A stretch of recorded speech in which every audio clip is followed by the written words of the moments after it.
Stop. सुहानी गजब। मेरे को तो हाथ में पेन सर पेन का बोझ को उठा के बोझ ये 100 किलो सुहानी की पेन 100 किलो की है, सोने से लिखती है ए हैं बोझ बोल रही है सर बोझ को।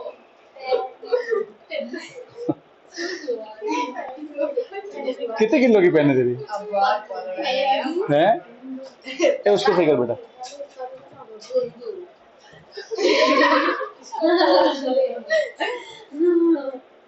और क्या सर पोछा मार रही है। हाँ हाँ चलेगा तो वापस आ जाएगा बेटा, कंडेंस हो गए। देखो अपन ने बेटा फोर्स के 2 फॉर्मूले पढ़े हैं। अब ध्यान यहाँ पे, एक फॉर्मूला है F = ma और एक है mv-u/t, या फिर हम बोल सकते हैं फाइनल मोमेंटम अपॉन टाइम। ठीक है, इतने अपन ने फॉर्मूले पढ़े किसके, फोर्स के। अब देखो अपना अपने 8.1 उसने किया था, आज अपन को 8.2 करना है, ठीक है ना। एग्जाम्पल तो आप ओल्ड में 9.2 होगा, फिर तो 9.2 वाला किस पेज पे, 121 खोलो, और वहाँ टेक्स्ट बुक नहीं है 120 ओपन करो, थोड़ा बहुत बात शेयर कर लो, ये ऐसे कर, ये तुम दोनों शेयर कर लो, वो तुम दोनों यहाँ पे ये हो जाएगा, और वहां पर तुम शेयर कर लो। रुद्रा तू इससे शेयर कर ले बेटा। क्वेश्चन देखो क्या लिखा हुआ है, which would require a greater 121 खोल 9.2 देख लिया, क्वेश्चन पढ़ना है अभी। Which would require a greater force accelerating a 2 kg mass at 5 per meter square और 4 kg mass at 2 per meter square।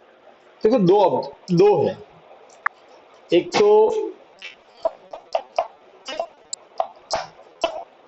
दो ऑब्जेक्ट है, एक का मास 2 kg है, एक का मास 4 kg है। इसका कितना बेटा एक्सेलरेशन 5 मीटर पर सेकेंड स्क्वायर, और इसका कितना है, तो बोला है कि किसका फोर्स ज्यादा होगा।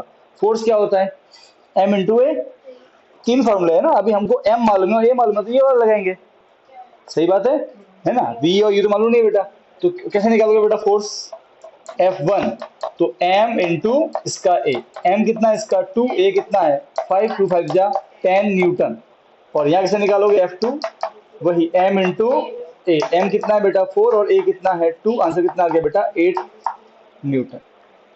2 फोर्स आ गए, 8 10 और 1 ज्यादा कौन सा है 10, तो क्या बोलोगे 2 kg वाले को ज्यादा फोर्स चाहिए, सिंपल, खत्म हो गया।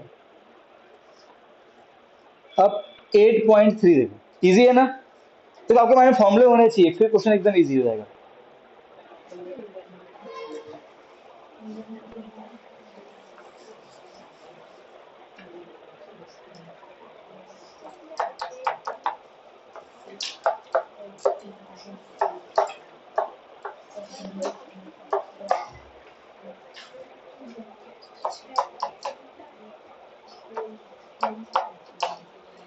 तो क्या इंफॉर्मेशन दी हुई है, a motor car is moving with a velocity of 108 kilometre per hour, it takes 4 second to stop. Okay fine, मतलब कार की what is the initial velocity 108 km per hour, बेटा मीटर पर सेकंड में निकालेंगे, multiply कैसे करेंगे 5/18 से, ठीक है।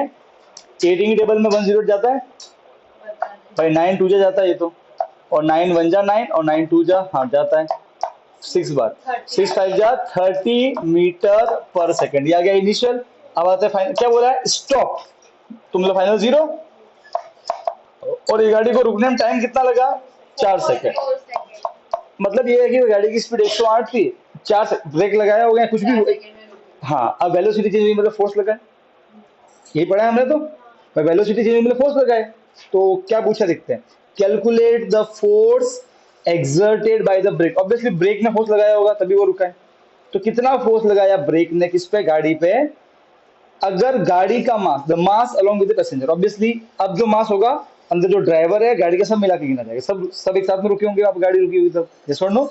तो मास दिया हुआ है 1000 और मुझे क्या निकालना है फोर्स। तो बेटा V मालूम है, U मालूम है, T मालूम है, M मालूम है, कौन सा फॉर्मूला? ये वाला फॉर्मूला मास का, सॉरी फोर्स का। कोई दिक्कत है? तो M कितना है 1000 इंटू ब्रैकेट V कितना है फाइनल 0 माइनस इनिशियल कितना है 30 डिवाइड टाइम कितना है 4। तो अब आप सॉल्व करो इसको। So this is 1000 into minus 30 divide by 4। 2 जा एंड 2 15 जा, 2 में कटा 500 बार, ठीक है। 5 इंटू 15 कितना हो जाएगा 75, 2 0 और माइनस। माइनस का मतलब क्या है कि देखो स्टार्टिंग में वेलोसिटी क्या है प्लस में है और फोर्स माइनस में है, मतलब गाड़ी रुकेगी। तो देखो आंसर से मालूम पड़ रहा है कि फोर्स गाड़ी की डायरेक्शन के अपोजिट था, इसलिए वो रुक गया। तो आंसर आया -7500 न्यूटन। तो ये फॉर्मूला आपको याद है तो आप आसानी से निकाल सकते हो। चीजें क्लियर है ना। 8.4 देखो,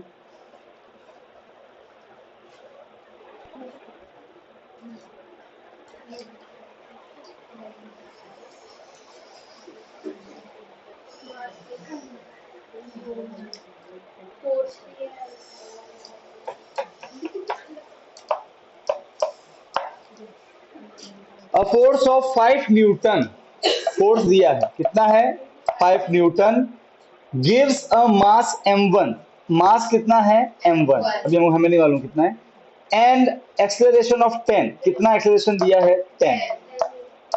10 मीटर पर सेकेंड स्क्वायर। ओके तो दो मास है, एक तो मास मतलब दो ऑब्जेक्ट है, एक m1 वाला ऑब्जेक्ट, मान लो कि एक ये बॉल है जिसका मास m1 है, अगर उस पर 5 न्यूटन का फोर्स लगाए तो उसका ए कितना हो जाएगा 10। ठीक है बढ़िया। फिर बोला है अब मास m2, दूसरा एक और मास है हमारे पास में, ठीक है। लेट अस से ये है m2, ठीक है ना। तो ये m2 मास है, क्या बोला है अ मास m2 एंड एक्सेलरेशन ऑफ 20। इसका काम करते बेटा, काम करते इसको a1 मान ले, इसको a2 मान लेते, ठीक है, तो अलग अलग दिखेगा। इसको f1 मान लेते हैं। तो a2 कितना है 20 मीटर से 20 मीटर पर सेकेंड स्क्वायर, ठीक है। What acceleration would it give if both the masses are tight? Okay, अब फोर्स गिव, ठीक है, इसका मतलब ये है कि यहाँ पे यहाँ भी फोर्स 5 है, यहाँ भी फोर्स 5 ही है। क्वेश्चन को पढ़ के देखो ये समझ में आ रहा है। A force 5 Newton gives a mass m1 and acceleration of 10 and a mass m2 and acceleration of 20। मतलब दोनों जगह फोर्स तो कितना है 5 ही है, तो यहाँ फोर्स तो 5 ही है 5 न्यूटन। अब ये क्या बोल रहा है what will be the acceleration, तो what expression would it give if both the mass tied together. देखो अगर ऐसा कर दें कि m1 और m2 को आपस में जोड़ दे, अब इस पर फोर्स लगाए 5 न्यूटन का, बात समझ आ रही है, 5 न्यूटन का फोर्स लगाए तब इसका ए कितना हो। सही बात है। हाँ तो कोई दिक्कत नहीं सर, जब इन दोनों को मिलाएंगे तो दोनों का मास जुड़ जाएगा, सीधी सी बात है। पर दिक्कत है कि हमें सर m1 m2 मालूम नहीं है, तो कोई दिक्कत नहीं, यहां से निकाल देंगे। अरे हाँ के ना, हमें यहाँ तो मालूम है ना f और a। So what is f1, m1 into a1, correct है। f1 कितना है 5, m1 मालूम नहीं है, a1 कितना है 10, मल्टीप्लाई क्या बनेगा divide the 5 by 10 is equal to m1। सही है, 1/2 आ जाए कट के, कोई दिक्कत नहीं, 1/2 आ गया, पॉइंट में 1 निकालना, फ्रैक्शन में देना। अब m2 तो क्या f is equal to m2 into a2। f कितना है 5, फोर्स तो 5 ही है, मास हमें मालूम नहीं है, पर a मालूम है वो कितना है 20। ये डिवाइड हो जाएगा 5 डिवाइड बाय 20 और ये हो जाएगा बेटा m2। 5 1 जा 5 4 जा, so answer is 1/4 kg m2 आ गया, कोई दिक्कत नहीं है बेटा। अब मुझे यहाँ क्या निकालना है m1 प्लस m2, तो m1 कितना है बेटा 1/2, m2 कितना है 1/4, कितना एलसीएम आया 4, 2 2 जा और 4 1 जा, तो 3/4 kg आ गया, दोनों का मिला के आ गया ना। इसको मान लेते हैं m टोटल, मास टोटल, कोई दिक्कत नहीं है। अब मुझे क्या निकालना, मुझे यहाँ पे ये निकालना है, तो निकालते ना sir f is equal to m a। f तो मालूम है, m भी मालूम है, कंबाइन 3/4, और इसका क्या निकालना है a निकालना है, यस और नो, करेक्ट है। इसको ऊपर और इसको नीचे लेके जाएंगे तो क्या आंसर आएगा बेसिकली 5, 4 ऊपर आएगा और 3 नीचे, 5 4 जा 20 डिवाइड बाय 3 मीटर पर सेकेंड स्क्वायर, ये मेरा ए आएगा। क्लियर है? समझ गए? कोई दिक्कत नहीं? वो कैलकुलेशन चलती है, बस ऐसे चलता रहेगा, है ना? क्लियर है? कोई डाउट है तो पूछो। डिवाइड करोगे तो उसका आंसर ऑलमोस्ट रफली कितना आएगा? 6 पॉइंट समथिंग आएगा। हाँ, वही दिया हुआ है इसमें 6.67, ठीक है ना? 6.666 आएगा ऐसे, पर we can write it 6.67 round off करके। ठीक है? कोई तकलीफ है किसी को? पक्का? इजी है न्यूमेरिकल्स? बस ये 3 फॉर्मूले ध्यान रखना। अब देखो फिजिक्स में यही दिक्कत होती है, हम क्या करते हैं सिर्फ फोर्स का ये फॉर्मूला ध्यान रखते हैं, तो फिर क्या हमको फिर ये माइंड में नहीं आ रही चीजें जो हमने आगे की थी ना, हमने वी और यू वाली, ये भी फोर्स का फॉर्मूला है, ये भी फोर्स का फॉर्मूला है। एक्चुअली में ये जो फॉर्मूला है वो इससे ही बना है। इसकी वैल्यू पुट करते हैं तो फिर ये आता है, इसकी वैल्यू पुट करते हैं तो फिर ये आता है, v minus you upon T, यही तो होता है। कहाँ पढ़ा? चैप्टर नंबर 8 में पढ़ा था, मोशन वाले में, है क्या नहीं? ये तो सब जुड़े हुए फॉर्मूला है। अब देखो ग्राफ दिया हुआ है 8.5 में, मतलब 9.5 में।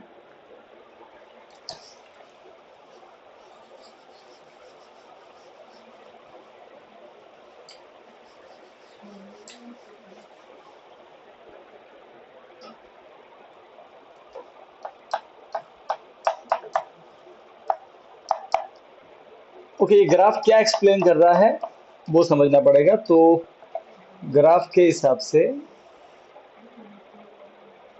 यहाँ पे क्या लिखा हुआ है?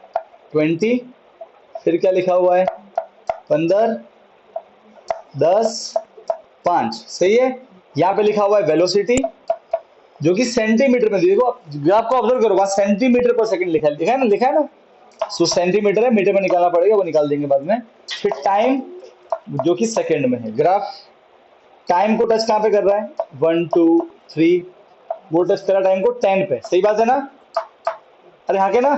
4 5 ऐसे 10 पे टच कर रहा है, ठीक है। Okay, velocity time graph, okay ठीक है। क्वेश्चन पूछता है ना? हाँ, जो सही बताएगा उसको चॉकलेट मिलेगी। कल की जो चॉकलेट बाकी है किसी की? रिया की रिया की बाकी है ना? रिया की तो जगह क्या वो समझी कल रिया ने कुछ आंसर दिया था।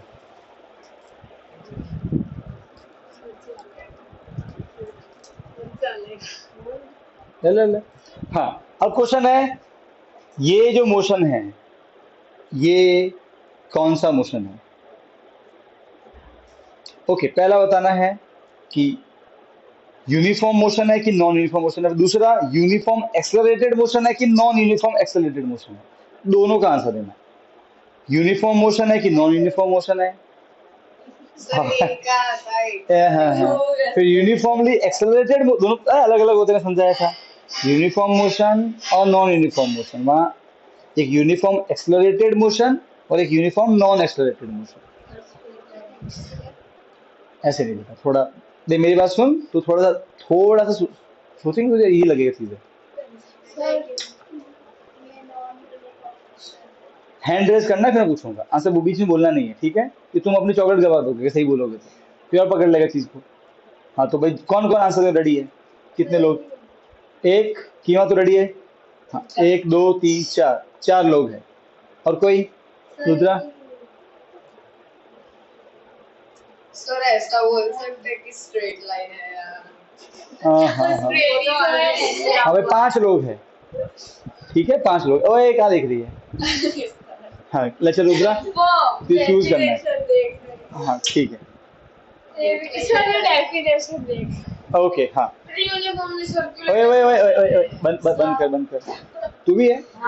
हाँ ले, तो वोटिंग वापस से चेंज, ठीक है? 1 मिनट रुक जा, हमको घुमाना पड़ेगा।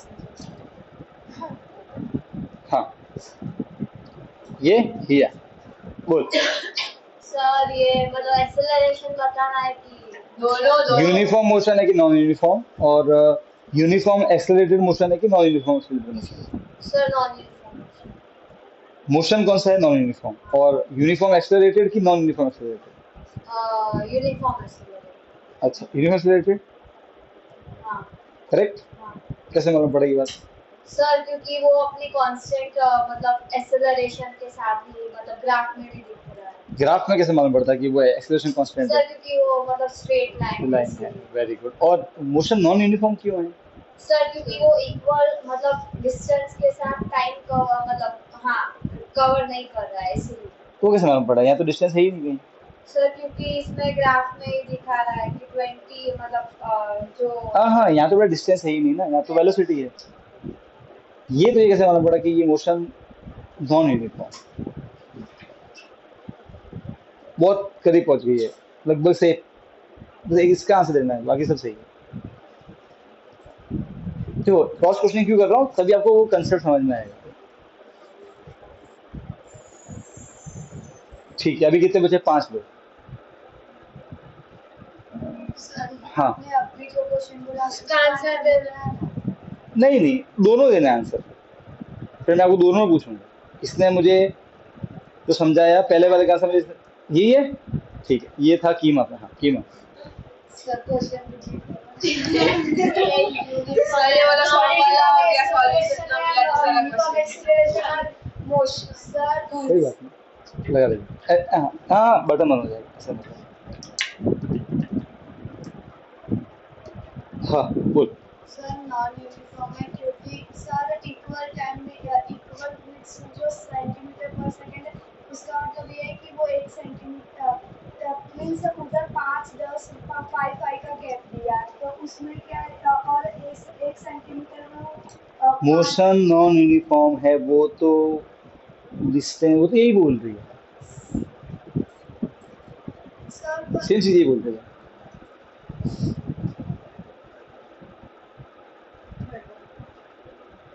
सुहानी, सर सर जो वेलोसिटी है उधर जो साइड मोशन कौन सा है, यूनिफॉर्म की नॉन यूनिफॉर्म? नॉन कैसे मालूम पड़ा? सर क्योंकि जो टाइम है ना हर एक सेकंड में वो अलग है सर। नहीं, सिंपल रखना। 3 बचे अभी, 1 2 3। हाँ, तुम दोनों हो ना अभी गेम में? नहीं, हथियार टेक दिए। सर नॉन यूनिफॉर्म तो अभी एक ही बचा। हाँ, अक्षरा। सर जैसे टाइम है ना वो 1 है ना तो उसमें ना ज्यादा वो वेलोसिटी जैसे टाइम कम हो रहा वही हम बोल रहे थे। नॉन यूनिफॉर्म का पहली बात तो ये यूनिफॉर्मली एक्सेलरेटेड मोशन है। क्यों? हम जानते थे, हमने पढ़ा है कि अगर velocity time graph straight line होता है तो कौन सा होता है? Uniform accelerated. वो क्लियर है, ये तो जानते हैं, क्योंकि वेलोसिटी टाइम ग्राफ है, ये डिस्टेंस टाइम ग्राफ नहीं है। ठीक है, अब आते एक्सेलरेशन कौन सा है? यूनिफॉर्म। वो साइड में कर लेते हैं, वो तो मालूम पड़ गया। अब पढ़ते हैं मोशन कौन सा है। मोशन यूनिफॉर्म है कि नॉन यूनिफॉर्म? वो यूनिफॉर्म मोशन मतलब स्पीड चेंज नहीं हो रही है, पढ़ा था ना। और what is non uniform motion? Speed change हो रही, तो हुई ना स्पीड चेंज, पहले 15 20 थी, अब 0 हो गई। स्पीड चेंज हो रही है, ग्राफ से ही मालूम पड़ता है। इक्वल टाइम में इक्वल डिस्टेंस देखना, ये डिस्टेंस थोड़ी है, डिस्टेंस थोड़ी है। आप ये तो देख रहे हो गैप, आपको तो क्या देखना है सर नॉन यूनिफॉर्म क्यों है? क्योंकि स्पीड चेंज हो रही है। सिंपल, चेंज हो रही है कि नहीं हो रही है स्पीड? जब स्पीड चेंज नहीं होती है तब क्या होता है? Uniform motion. मतलब एक ही स्पीड चल रही है, आप 10 10 10 10 10 10 10 10 10। सिंपल है, तो इतना सिंपल रखा करो चीजों को। हाँ के ना, बस इतना ध्यान रखना। क्योंकि अब ये कंसेप्ट आप भूल गए थे शायद, तो अब मालूम पड़ गया कि यूनिफॉर्म कैसे मालूम पड़ता है। क्लियर? सबको क्लियर है? क्लियर है? हाँ, ठीक। अब इसमें क्या क्वेश्चन पूछा वो पढ़ते हैं। तो the velocity time graph of the ball of mass 20 gram moving along a straight line. Okay, एक बॉल है समझो, मतलब मान लो मेरे हाथ में बॉल है, 20 ग्राम की बॉल है, मैंने उसको फेंका ऐसे, ठीक है ना, जस्ट रोल किया उसको ऐसे। ठीक है, जब मैं उसको रोल किया तो स्टार्टिंग में जब मैंने फेंका होगा कुछ स्पीड होगी स्टार्टिंग में, तो स्टार्टिंग में उसकी स्पीड कितनी है? 20 सेंटीमीटर पर सेकंड। देखो स्टार्टिंग मतलब ये t is equal to 0, origin है यहाँ पे। तो स्टार्टिंग में जब छोड़ा होगा तब उसकी स्पीड से मैक्सिमम होगी, फिर वो रोल की होगी, उसकी स्पीड धीरे कम भी हुई होगी, सही है। तो उसके लिए देखो देखो स्पीड कम हो रही है। जब 2 सेकंड बाद देखा तो स्पीड 15, फिर स्पीड और कम, फिर स्पीड और कम, फिर स्पीड और कम, और जब 10 सेकंड हुए स्पीड 0, बॉल रुक गई। समझ में आया ये ग्राफ क्या बता रहा है? करेक्ट, सही बात है। ठीक, बोतल मस्त है यार, कुछ भी जोरदार है। हाँ हाउ मच, अच्छा मुझे बताओ, अगर वेलोसिटी चेंज हुई है तो क्या फोर्स लगा है? वेलोसिटी चेंज हुई है यहाँ पे, अरे वेलोसिटी चेंज हुई है, कितनी थी स्टार्टिंग में, अब कितनी है, क्या चेंज हुई है? न्यूटन बाबा क्या बोलता है फर्स्ट लॉ में, वेलोसिटी चेंज हुई है तो फोर्स लगा है, कहां से लगा है, बाहर से लगा है, बस वही लेने वाला। How much force does the table, अभी फोर्स तो टेबल नहीं लगाया होगा, टेबल का फ्रिक्शन वाला फोर्स, अरे हाँ क्या ना, तो फोर्स कितना लगा है? बॉल को टेबल पे बेटा रोल किया है ना, अलोंग टेबल, केबल लिखा है, ओहो ठीक है केबल, क्या पता, मैंने कहा अभी क्या अक्षरों को क्या है, नहीं नहीं होता है कुछ ना कुछ ऐसे ऊपर नीचे, क्या बोलते हैं, चलो रोड मतलब। अच्छा देखो u, so we want to find force, we know the mass of that object, कितना मास है 20, मेरा सब फोर्स तो आ जाएगा m v u t सब मालूम है सर, देखो m मालूम है, v मालूम है फाइनल 0, u मालूम है इनिशियल, और t मालूम है टाइम 10 सेकंड, पर एक ही दिक्कत है, मास ग्राम में मालूम है, तो निकालना पड़ेगा किलोग्राम में, ठीक है। हाँ जी आप बताओ, कोई नहीं बोलेगा, मास ग्राम से किलोग्राम क्या करो, कितना 10 ग्राम है ना, 20 ग्राम, ग्राम से किलोग्राम बेटा कैसे करो रुद्रा,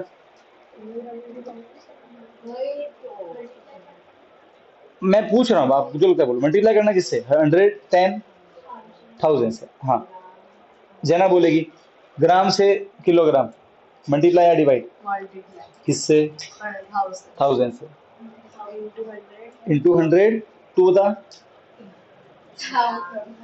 मल्टीप्लाई, आप बताओ क्या 1000, हाँ ऐसे बोलना मल्टीप्लाई, हाँ हाँ हाँ ठीक है अक्षरा, हाँ कीमा,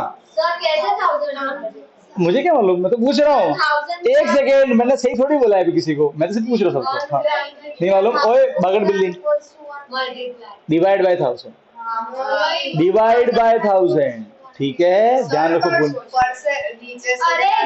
ऊपर से ग्राम से किलो, तो ऊपर से जाएगी ना, तो किलो से ग्राम, ए सोन बगड़ बिल्ली, मिली सेंटी डेसी ग्राम, हेक्टा डेका किलो, तो हम ग्राम इधर आएगा, किलो पे जाएंगे ना, किलो उधर आएगा, तो ऊपर से जाएंगे, सर किलो से ग्राम नहीं जाना, पर ग्राम है ना, ये तो ग्राम दिया हुआ है, ग्राम से किलो जाना है,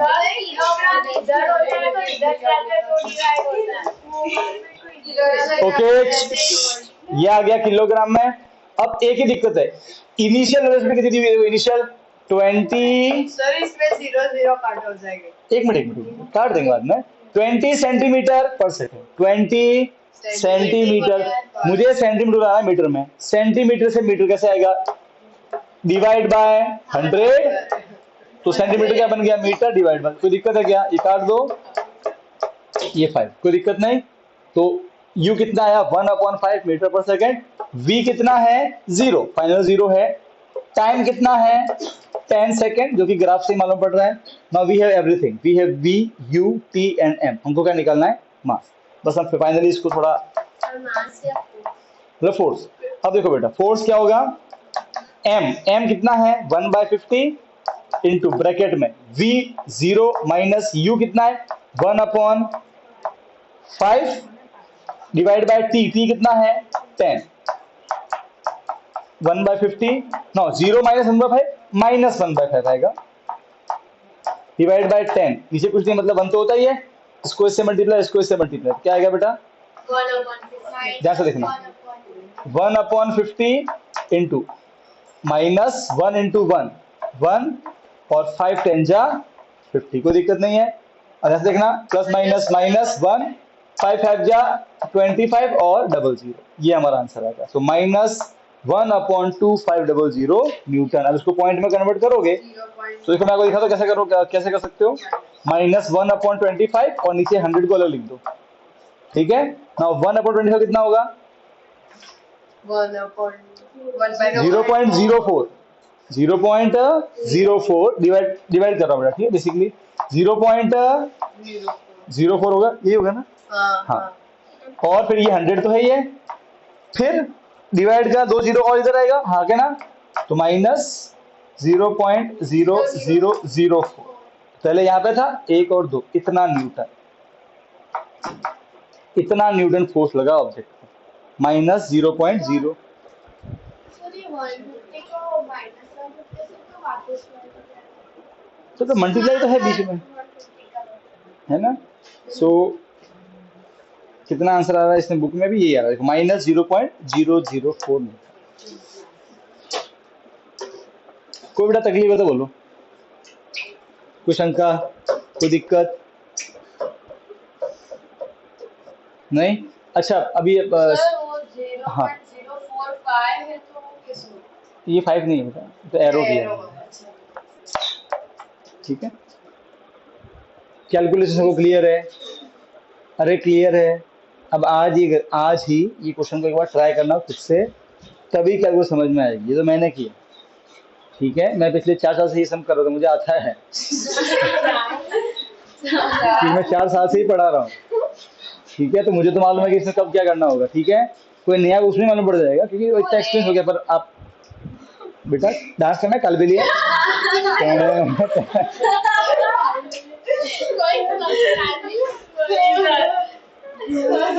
आपका उधर फेमस कर देंगे ना। हमारे घूमर है सर। नहीं ऐसा नहीं है, एरिया वाइज। तो अगर आप जाओगे थोड़े से अलग इलाकों में तो अलग अलग फेमस है। हाँ घूमर, क्योंकि राजस्थान में हर जगह क्षत्रिय रहते हैं तो घूमर तो सब करते हैं, ठीक है। मीन्स हर गांव में आपको घर मिलेंगे राजपूतों के, तो वहाँ करते हैं घूमर, ठीक है। ये ना तो ठीक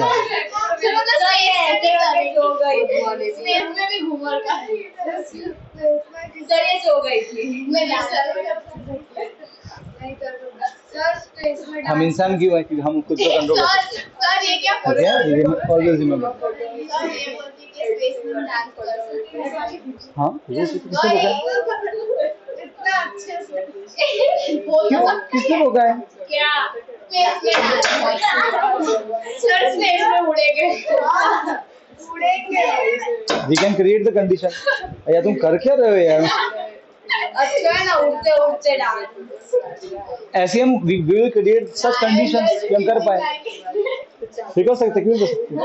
हाँ नॉर्मल स्पेस में क्यों सपोर्ट नहीं तो मुश्किल है। ओके ओके ओए ओए, ये क्लियर है? इसको बड़ा प्रैक्टिस कर लेना एक बार, ठीक है। कैलकुलेशन देख लेना। अब लास्ट टॉपिक इस चैप्टर का, थर्ड लॉ ऑफ मोशन से चैप्टर खत्म हो गया। अब ये थर्ड लॉ ऑफ मोशन क्या है वो समझना है अपन को। नहीं है बेटा, मैंने कहा था कट गया है, मैंने कहा तो था। देखो इस लॉ का जो स्टेटमेंट है वो बड़ा इंटरेस्टिंग। दूसरा ले लो, वो ये बहुत तो दोनों ऐसे हो गए भाई बहन।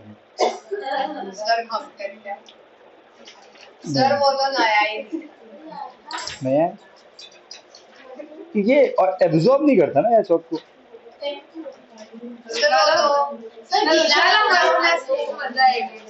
क्या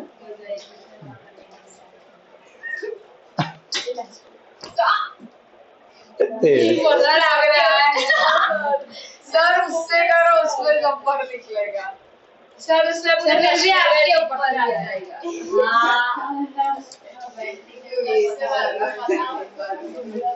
कौन बैठती है? आप लोग भी ओके अब सब सुनना बेटा। थर्ड लॉ देखो, हमारे बुक में इस बार सिर्फ एक्सप्लेनेशन ही है उसका। इसका जो स्टेटमेंट है उसमें कुछ वर्ड्स है वो समझना बहुत जरूरी है, ठीक है। देखो इसको लिखने के दो तरीके हैं। एक तरीका है थर्ड लॉ ऑफ मोशन को लिखने का, ये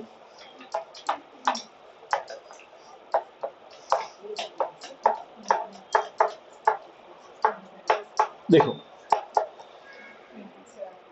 प्लीज देखो ये चीजें आपको मैं अगर आप जितना लाइटली लोगे तो आपको नहीं समझ में आएगी, ठीक है। थोड़ा जब मैं कुछ समझाऊं तब कुछ चीजों पे ध्यान दिया करो।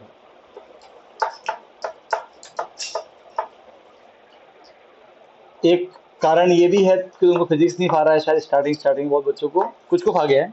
दे आर नाउ दे अंडरस्टैंड कैसे करना है, बाकी क्योंकि उन्होंने इतना मैच जीता उसको सीरियस उसको लिया ही नहीं है।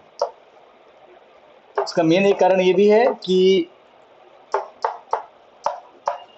आप इतना ध्यान से, ठीक है हाँ बस कैजुअली देखते हैं, आपको याद हो गया, ये याद करने की चीज नहीं बेटा, इट्स केमिस्ट्री, ठीक है चलो आप थियरी वाइज है, इसमें आपको अप्लाई करना आना चाहिए। क्या लिखा है देखो, action and reaction are equal and opposite. थोड़ा और अच्छे भाषा में बोलूं तो एवरी एक्शन, तो देखो समझो आप, देखो अगर ये चीज न्यूटन को महसूस हुई, जैसे पता सेकंड लॉ ऑफ मोशन हमने पढ़ा था, क्या देखा था उसमें, ऐसे वो न्यूटन का महसूस करे तो हम भी महसूस कर सकते हैं, we can also feel that, है ना। हमने देखा था कि कैसे क्यू फॉर्मूले में चेंज मोमेंटम आता है ना। ऐसा ही न्यूटन ने एक चीज और नोटिस की, जब कोई चीज मोशन मोशन करती है, उसने उस चीज को ऐसे लिखा कि एवरी एक्शन, अब इसके शब्द बड़े इंपॉर्टेंट है, हैज इक्वल, ये इक्वल बड़ा इंपॉर्टेंट है, एंड अपोजिट रिएक्शन, ठीक है। ओके अब समझते हैं कि ये एक्शन और रिएक्शन का मतलब क्या है, पहली बात तो ये, दूसरा ये इक्वल और अपोजिट का मतलब क्या। तो देखो न्यूटन ने ये महसूस किया, और ये बहुत कॉमन एग्जांपल उसने देखे होंगे, उसको पहले कोई हिंट मिली होगी, समझ गए, और फिर जब उसने वो हिंट पे काम करना चालू किया, उसने एक्सपेरिमेंट किया उस हिंट पर, और धीरे धीरे धीरे उसको यहाँ तक पहुंचाया, और फिर उसको समझ में आने लगा कि अच्छा यार ऐसा ही क्यों होता है ना, वाई, जब भी हम एक चेयर से पीछे जाते हैं तो वो चेयर जाती है पीछे, है ना, और हम आगे चले जाते, सही होता है। अगर आप चेयर पे चढ़ के खुद ऐसे आप नीचे आओगे तो वो चेयर हल्का पीछे जाएगी। इमेजिन करो कि स्केट बोर्ड है, ओके, मैं ऐसे स्केट बोर्ड पे खड़ा हूँ, ओके, मैं नीचे स्केट बोर्ड है, एंड अगर मैं ऐसे पुश करूँ, देखो जस्ट थिंक अबाउट इट, मैंने, देखो फर्स्ट फ्लोर के बारे में सोचो, मैं रेस्ट पे हूँ, करेक्ट, मुझ पे जब तक बाहर से फोर्स नहीं लगेगा क्या मैं मूव करने वाला हूँ, नहीं, तो मैं स्केट पे खड़ा हूँ, रेस्ट, कोई फोर्स नहीं लग रहा मुझ पे। अब मैं क्या कर रहा हूँ, अब मैं दीवार को उधर पुश कर रहा हूँ, उधर, जस्ट थिंक, मैंने यूं पुश किया तो मैं इधर जाऊंगा ना, ये तो कॉमन एक्सपीरियंस है, अगर स्केट बोर्ड चलाते हो तो ऐसे ही होता है ना, हम खड़े रहते दीवार को पकड़ के, फिर जब चला होता है उसको धक्का दे देते हैं। अब जस्ट सोचो आपने, यार अगर आपको ये लग रहा है कि मैं तो वो धक्का मारने के लिए चलाऊं, नहीं, आपने धक्का दीवार पे मारा, जस्ट थिंक अबाउट, देखो मैं धक्का क्यों दीवार पे मार रहा हूँ, धक्का तो मैं दीवार मारो तो दीवार हिलनी चाहिए, मैं क्यों हिला फिर, एक सेकंड, मुझे फोर्स कहां से आया, जस्ट थिंक अबाउट इट, एक कॉमन एक्सपीरियंस समझो आप। एक और एग्जांपल लेते हैं, बोट है पानी में बोट है, करेक्ट है। अब आप बोट से उतर रहे हैं, सो आप जब थोड़ा महसूस करो तो आप देखोगे जब आप आगे जाओगे तो बोट पीछे जाएगी, कॉमन एक्सपीरियंस, कि बोट पानी में है तो आराम से थोड़ा पीछे खिसकेगी। चेयर पे भी हम जानते हैं ऐसे ही होता है, हम जब कूदते हैं तो थोड़ा सा चेयर चली जाती है पीछे। अब आप अगर आप थोड़ा गहराई सोचो, तो जब आप जंप मारते हो चेयर से, तो ये चेयर है, आपने जंप मारा, या ये आपके पांव है, तो आपने तो चेयर को पीछे धक्का दिया, तो ठीक है चेयर पीछे गई उसकी वजह से, नो डाउट, तो फिर आप आगे हुए, आप पे धक्का किसने लगाया, जबकि हम जानते हैं न्यूटन के अकॉर्डिंग, न्यूटन क्या है, कॉमन सेंस है कि बिना फोर्स लगे तो हम भी मूव नहीं करेंगे, हम तो रेस्ट में थे।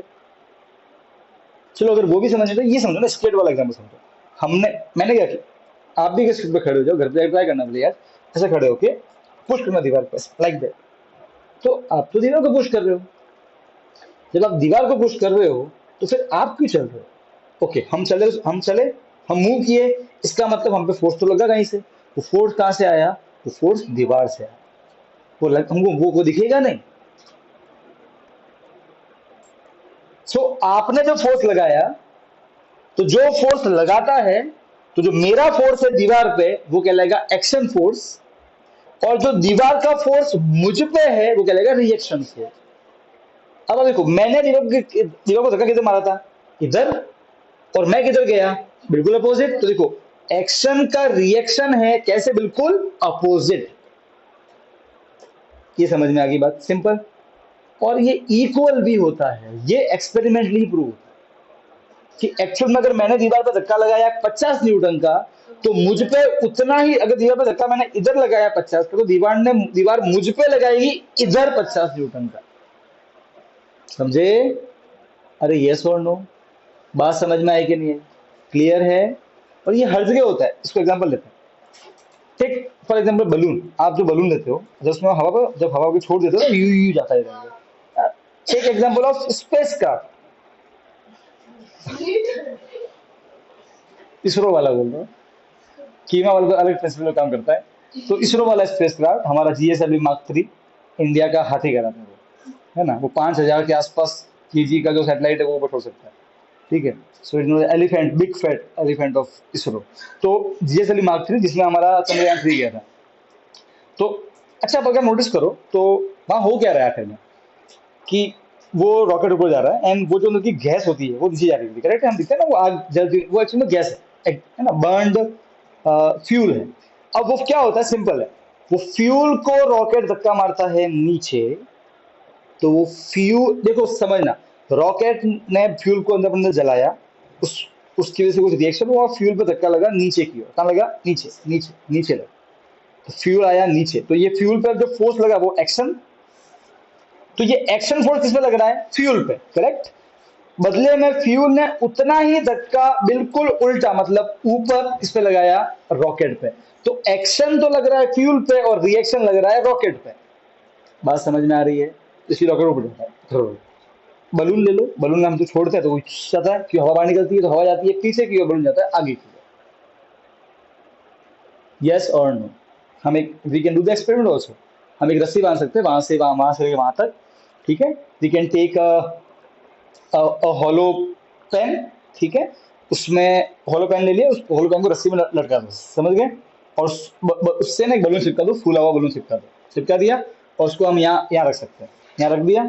अब हम जब पीछे छोड़ देंगे तो हवा क्या निकलेगी, पीछे। तो हवा पर का धक्का लगा बलून की वजह से, पीछे एक्शन, करेक्ट है। तो हवा का धक्का मारेगी बलून को आगे, इधर रिएक्शन, बलून इधर सीधा स्ट्रेट लाइन में। ये तो देखा भी है, ये सब कॉमन एक्सपीरियंस है, हाँ है ना। हम चल भी तो इसीलिए पाते हैं। तो जब हम चलते हैं, so when we are walking, so what basically we do, हम ऐसे लैंड करते हैं, हमारा पाँव ऐसे लैंड करते हैं, मिलते हमने उसे देखा भी था। तो हम जब ऐसे लैंड करते हैं तो हमारा पाँव जो होता है वो ग्राउंड को पुश करता है पीछे की ओर, तो एक्शन ग्राउंड पे लगा। बदले में ग्राउंड हमारे ऊपर उतना ही धक्का लगाता है आगे की ओर, रिएक्शन, हम आगे बढ़ गए। ये तो हर जगह है, और यही न्यूटन का थर्ड लॉ ऑफ मोशन। यहां तक कोई दिक्कत है तो बोलो, नहीं, हाँ बोलो। सर मतलब जो जहाँ पे लगा उसको दोनों में से किसी को भी एक्शन और रिएक्शन कह सकते हैं। हाँ वो चलता है, यू कैन से एंड के। हाँ नॉर्मली अगर आपको मालूम है कि स्टार्टिंग किसने की थी, जैसे कि अभी मैं खड़ा हूँ, दीवार तो मुझे फोर्स लगाएगी नहीं, मैं शुरुआत तो करूंगा ना, अरे यस और नो। पर वैसे आप एक्शन से किसी भी कह सकते हो, कोई इसमें गलत बात नहीं है। हाँ अगर आप if you know the origin कि भाई शुरुआत मैंने ही की है, तो क्या देना कि भाई मैंने जो फोर्स लगाया इस पे वो एक्शन और वो रिएक्शन, अगर मालूम है तो। वरना अगर आप किसी को भी लोगे तो कोई आंसर गलत नहीं है। क्लियर है, हाँ बोलो। हाँ सर कभी ऐसा हो सकता है कि जो फोर्स लगा है वो इक्वल ना होकर, हमेशा ही होगा, इक्वल ही होगा, यही तो ये लॉ है। अगर एक्शन है तो रिएक्शन इक्वल है और अपोजिट, हमेशा इक्वल और अपोजिट है ना ऐसे। और बोलो। सर जब हम ग्राउंड पे चलते हैं तो उधर जो फ्रिक्शनल फोर्स नहीं लगता, कहाँ पे, ग्राउंड पे जब हम चलते हैं तो हाँ लगता है फ्रिक्शनल फोर्स, एक सेकेंड में लगता है, करेक्ट है। पर अब देखो, अब आप आपकी बॉडी पे दो फोर्स की कल्पना कर रहे हो, एक फ्रिक्शन जो आपको पीछे लेके जाने वाला है, और एक रिएक्शन जो आपको आगे लेके जाने वाला है, करेक्ट है। अब जो फोर्स जीतेगा आप उस पर जाओगे, तो रिएक्शन फोर्स फ्रिक्शन से बड़ा होता है, इसलिए आप जीत जाते हो, समझे। हाँ बोलो। सर हम जब चलते तो हमारा जो पीछे का पार्ट होता है वो भी अटैच होता है। अगर ऐसे आगे का टो वाला हो, हाँ तो भी आप महसूस करो, आप अल्टीमेटली खुद को पीछे पुश करो। देखो अगर आप सोचोगे मैं नीचे पुश, आप ऊपर जाओगे। आप देखो अल्टीमेटली महसूस करोगे, अल्टीमेटली आप जस्ट फील, आप उसको पीछे पुश कर रहे होंगे। अगर आप उसको नीचे पुश करोगे ऐसे, तो आप उछलते रहो बस, खुद का मारते रहो, ट्राई करके देख लो आप, जस्ट फील इट। अगर आपको आगे जानना है, अगर आपको अपनी टो से भी चलना है, चलो अब आप अल्टीमेटली ये कर रहे होंगे, अल्टीमेटली इसको पीछे धकेल रहे होंगे, आप महसूस कर सकते हो, समझ रहे हो, आपको पीछे तो पुश करना ही पड़ेगा, समझ रहे हो ना। ठीक है, और कोई डाउट है किसी को। सर जैसे कि हम ऐसे बिल्डिंग से नीचे गिरे तो ओह बेटा, हमारे पास गगनयान नहीं है, इसके पास है ना गगनयान, गगन में जाने का यान। कार्टून भी है वो शिवा, उसकी भी साइकिल उड़ती है। हाँ बोलो। नीचे वो ट्रैम्पोलियन जंप हाँ ट्रैम्पोलिन, ट्रैम्पोलिन। तो वो नीचे तो उतना ही फोर्स हमको ऊपर नहीं लगेगा। जितने फोर्स हम नीचे गिरे उतने फोर्स हम उतने जहाँ से गिरे हाँ उधर ही। अब सुन, रियल लाइफ में फोर्स उतना ही लगेगा, करेक्ट है, पर फिर वो फोर्स बहुत जगह डिस्ट्रॉय भी हो जाएगा। कैसे पता है? अभी आपका एयर भी फोर्स लगा रही है, फिर ग्रेविटी भी है वहां पे, आप समझ रहे हो? अगर आपको ये सच में, अगर आपको ये साबित करना है एग्जैक्टली, फिर आपको जाना पड़ेगा ऐसी जगह जहाँ पे कोई फ्रिक्शन ना हो, कोई एयर का फोर्स ना हो। जैसे पता है मैंने आपको, I will show you video also, जिसमें अगर आप हवा के अंदर में, मैं ये पेपर और एक बॉल पत्थर लो, तो पहले पत्थर गिरेगा, वो पेपर बाद में गिरेगा। अगर मैं सारी हवा हटा दूं तो दोनों साथ में, इनफैक्ट पेपर है ना टच से मस नहीं होगा, वो उसी शेप में गिरता रहेगा। इट मीन हम जानते हैं कि कुछ और भी है, तो रियल लाइफ में वो महसूस नहीं हो पाएगा। तो आप ये मत समझो कि वो है ही नहीं, क्योंकि वहां पे दूसरी चीज अगर आप उनको हटा दो तो देखो, अब आप जरा इस थॉट को सोचो, जब हवा हटा दी तो देखो कैसे गिरे, साथ में नीचे गिरे नहीं गिरे। इसका मतलब हमें कोई, तो इसलिए बोल रहा हूँ जब आप रियल लाइफ की बात कर रहे हो तो आपको फिर ना 3-4 चीजें मिला के उसको देखना पड़ेगा। तो फिर आप ये मत कहो कि इससे वो होता ही नहीं है, आप ये सर हमें अभी उसकी पूरी समझ नहीं है।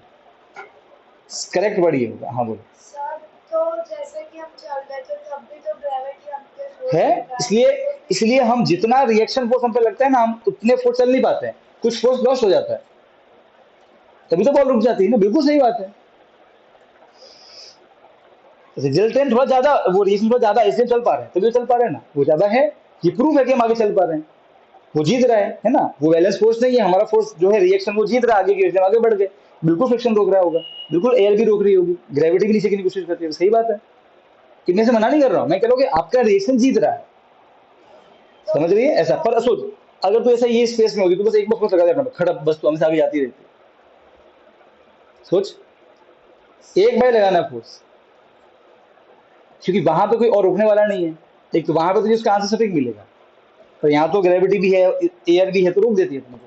तो कभी ना कभी वो फोर्स इक्वल तो लगेगा नहीं। हाँ अगर इक्वल हुआ तो देखो मैं भी आगे बढ़ पा रहा हूँ क्या?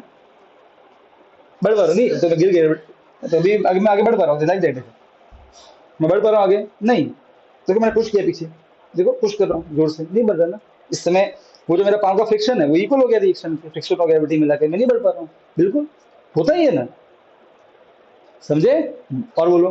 सर तो जब हम ऐसे पैराशूट होता है उससे ऐसे नीचे जाए तो फिर उसमें भी एक्शन और रिएक्शन। हाँ लगता है ना, आप नीचे आ रहे हो, ग्रेविटी नहीं, अच्छा एक्शन रिएक्शन वहां पे देखो, अब वहां पे समझना पड़ेगा। अब थोड़ा आया है तो इसको अब समझते हैं, एक्शन रिएक्शन कैसे होता है। देखो सुनना,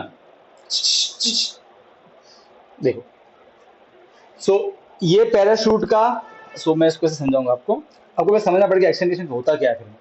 देखो ये पैराशूट है, करेक्ट है, इसकी ये स्ट्रिंग्स है जो यहाँ टंगी हुई है, और ये है अपनी सुहानी, माथे पे उसकी माथे पे लटकी हुई है, छोटी से बंधी हुई है पूरे नीचे ये सुहानी, ठीक है। अब सुनो, अब देखो ये पैराशूट का कपड़ा है, इसके अंदर एयर मॉलिक्यूल, सही है, हवा होगी यहाँ पे। अब जब जो ये कपड़ा है पैराशूट का, ये आ रहा होगा नीचे, तो ये टकराएगा पार्टिकल से नीचे, तो पार्टिकल्स पे लगेगा फोर्स नीचे, एक्शन, और बदले में ये पार्टिकल का फोर्स लगाएंगे इसके ऊपर, तो वो रिएक्शन। एक तो ये एक्शन रिएक्शन पार्टिकल और पैराशूट कपड़े के बीच, एक कौन सा एक्शन रिएक्शन? सुहानी की जो ये बॉडी है, इसको हमारी धरती माता अर्थ कहाँ खींच रही होगी? स्पेस में ग्रेविटी लिखी नीचे। ओके सुनो, तो अर्थ खींच रही है सुहानी को नीचे, ये है ग्रेविटी वाला फोर्स ऑफ ग्रेविटी Fg। बदले में सुहानी भी उतना ही फोर्स लगा रही होगी अर्थ पे ऊपर की ओर, ग्रेविटी, वो ग्रेविटी चैप्टर पढ़ेंगे। अभी पूछना होगा सर ऐसा कैसे होता है, ये मैं आपको ग्रेविटी के चैप्टर पढ़ाऊंगा। हम भी लगाते हैं ग्रेविटी और अर्थ भी हम पे लगाती है ग्रेविटी, पर अर्थ बहुत ज्यादा भारी है, इसलिए उसको फर्क नहीं पड़ने वाला। इट्स लाइक दैट कि आपके सामने एक छोटी सी बॉल पड़ी है और एक ट्रक पड़ा है, अगर आप यूं मारोगे तो बॉल तो नहीं जाएगी, वो ट्रक नहीं मिलेगा। इट्स लाइक दैट, इसलिए वो अर्थ को फर्क नहीं पड़ने वाला आपके फोर्स से, पर आप भी लगाते हो, तो ग्रेविटी भी एक्शन रिएक्शन वाला ही फोर्स है, तो यहाँ पे दो एक्शन रिएक्शन, एक एयर और ये कपड़े वाला एक्शन रिएक्शन और एक ग्रेविटी वाला एक्शन रिएक्शन। पर पर तेरे पे कितने फोर्स लग रहे हैं? तेरे पे दो लग रहे हैं, एक नीचे और ये पैराशूट वाला ऊपर, क्योंकि तेरी चोटी जुड़ी हुई पैराशूट से, तो तुझे दो फोर्स लग रहा है, एक ऊपर और एक नीचे। ये फोर्स देख, कौन है मित्रा? तो 5:30 का लेक्चर था ना, चलेगा। हाँ अब देखो, तेरे पे सिर्फ वही फोर्स लग रहा है, ये और ये वाला फोर्स तेरे पे नहीं है, अर्थ पे लग रहा है। ये वाला फोर्स तेरे पे नहीं है एयर मॉलिक्यूल पे, तेरे पे से दो फोर्स है, ये और ये, ठीक है। अब तू फिर भी नीचे आती है, इसका मतलब ये कि एयर का जो रिएक्शन फोर्स है वो कम है, तेरा फोर्स ज्यादा है, ग्रेविटी वाला ये ज्यादा है, तो नीचे आती। यकीन माना अगर ये ज्यादा होता तो ऊपर ही उड़ती रहती, उड़ती फिरूं मैं मस्त गगन में, पापा की परी। ऐसा करते करते सर इसीलिए कहते हैं कि वाला पैराशूट जितना वेट है उससे ज्यादा वेट होना चाहिए तो लटक सकता है उसका। यस, हाँ, नहीं पैराशूट का I don't know, I don't know exact principle behind the parachute, पर इतना मालूम है कि हाँ जो रिएक्शन फोर्स है उसके अकॉर्डिंग ही होना चाहिए। और हाँ, बंदे के हिसाब से भी सही बोलते हैं, वेट भी होना चाहिए आपका थोड़ा, तो अगर वेट का कम ज्यादा है तो इसका क्या होगा? तो थोड़ा अलग पैराशूट यूज करेंगे, डिफरेंट टाइप पैराशूट, ठीक है, साइज का, ताकि देखो हमें क्या करना है, रिएक्शन को कम रखना है, एफजी ज्यादा रखना है, समझ गए? ऐसे सर तो फिर हॉट एयर बलून में भी वैसा ही होता हॉट एयर बलून का प्रिंसिपल बेटा अलग है, ठीक है, उसका प्रिंसिपल अलग है। हाँ वहां भी ऐसा ही होगा, नो डाउट। हॉट एयर मान लेगी, चलो बेटा काम करते हैं, ये हॉट एयर बलून की बास्केट, ठीक है, इस बास्केट से जुड़ा हुआ ये हॉट एयर बलून, इसका वो ऐसे, समझ गए, ये है ना, यहाँ से वो ऐसे आग जल रही है। अच्छा अंदर कौन है? अगेन सुहानी दे देते हैं।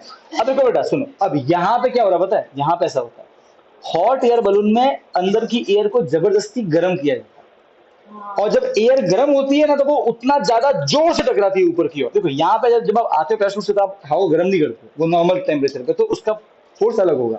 यहाँ पे आप एयर को गर्म करते हो, तो एयर की जब एयर को गर्म करते हैं ना, तो पता है ना, पड़ा भी है, गर्म होते स्पीड बढ़ जाती पार्टिकल की, तो जो पार्टिकल्स है एयर के वो तेजी से टकराते हैं, तो अब जो रिएक्शन आपके ऊपर की ओर जो है वो ज्यादा है, बदले आपके ग्रेविटी वाले से, इसलिए आप ऊपर चले जाते हैं, वहां पे जबरदस्ती किया जाता है। ये अगर आग में चला हॉट एयर बलून में ऊपर जाएगी तो जाएगी, यस करेक्ट, तब आपको आग कम करनी पड़ेगी, तब आप नीचे धीरे धीरे होगी, वो भी इसका एक नोजल होता है उससे कंट्रोल करते हैं, ठीक है। हाँ बोलो। फिर वो आगे क्यों जाता है? हाँ, आगे जाने का कारण कुछ और है, वो फिर वहां पर थोड़ा बहुत ग्रेविटी को यूज करेंगे, वो रस्सी वस्सी खींच के थोड़ा झुक के, आप समझ रहे हो, वो ग्रेविटी वो होता है, बहुत कुछ होता है। यहाँ तक क्लियर है? पक्का? डन? थोड़ा 5-10 मिनट और डिस्कशन है, वो नेक्स्ट टाइम करेंगे, ठीक है ना, आज इतना ही चलो।